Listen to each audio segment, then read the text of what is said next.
Congress party సంస్కృతి ఎట్లుందంటే పుట్టుకల గురించి మాట్లాడుతున్నారు. దయాకర్ రావు గారు ఏం మాట్లాడుతున్నారండి? కేటీఆర్ గారు పుట్టుక గురించి మాట్లాడతావా? వెళ్ళి నీ తల్లి దగ్గర పోయి అడుపో. కేటీఆర్ పుట్టుక గురించి నువ్వు మాట్లాడినావు కదా, నీ తల్లి దగ్గరికి వెళ్ళి అడుగు. అమ్మ నేను మాట్లాడిన కరెక్ట్ అను, దవడ బగలు కొడుతుంది నువ్వు నీ మాటలు వింటేది తల్లి. అటువంటి నీచమైన సంస్కృతి కాంగ్రెస్ పార్టీది. కేటీఆర్ గురించి ఆయన గురించి ఎటువంటి మాటలు మాట్లాడితే బిడ్డ తోలు తీస్తాం, మీకు తోలు గుర్తుపెట్టుకోండి. అంతేకాకుండా మీరు ఫస్ట్ ఆఫ్ ఆల్ మీరు చేయాల్సింది ఏది? సీతక్క ఉన్నారు. సీతక్క అమ్మ నీకెందుకు తల్లి అంత ఉలుకుపాటు? అవసరం ఉంటే నువ్వు సీనియర్ నాయకురాలుగా జిల్లాలో రాహుల్ గాంధీ గారి దగ్గర అంటావు కదా, నువ్వు ఫస్ట్ కొనుగోలు కేంద్రాలు ఉన్న ధాన్యం ఎత్తిచ్చే పని చేయి.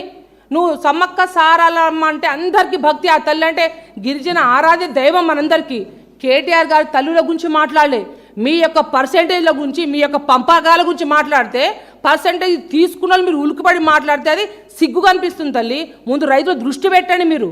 అక్కడ రమేష్ అనే ఒక పూజారి కొడుకు కాలు ఇరిపోతే మీరు కట్టిన ఇమీడియట్గా అది కూలి ఇరిపోతే దాన్ని చూసే దమ్ము లేదు. కానీ నువ్వు ఎంతసేపు మీ వ్యవహారం అంతా పంచుకునే మాట మీద ఇచ్చుకునే మాట మీద ఉంది తప్ప మీరు రైతుల మీద ఎటువంటి కూడా మీరు ధ్యాస పెట్టకుండా ఎటువంటి కూడా మీరు ధాన్యం కొనుగోలు చేస్తలేరు. కాబట్టి మీ డిక్లరేషన్ల గురించి కేటీఆర్ గారు వరంగల్ నడి ఒడ్డున వచ్చి బాజాబ్తు బీఆర్ఎస్ పార్టీ తరపున మిమ్మల్ని నిలదీసి అడిగినారు. మీరు కేసులు పెడితే ఏమవుతాయి? ఇట్లాంటి 1000 కేసులు పెట్టుకున్నా ఆయన ఎంతమంది ఏమి చేసుకోవాలని తెలియపరుస్తా ఉన్నాం.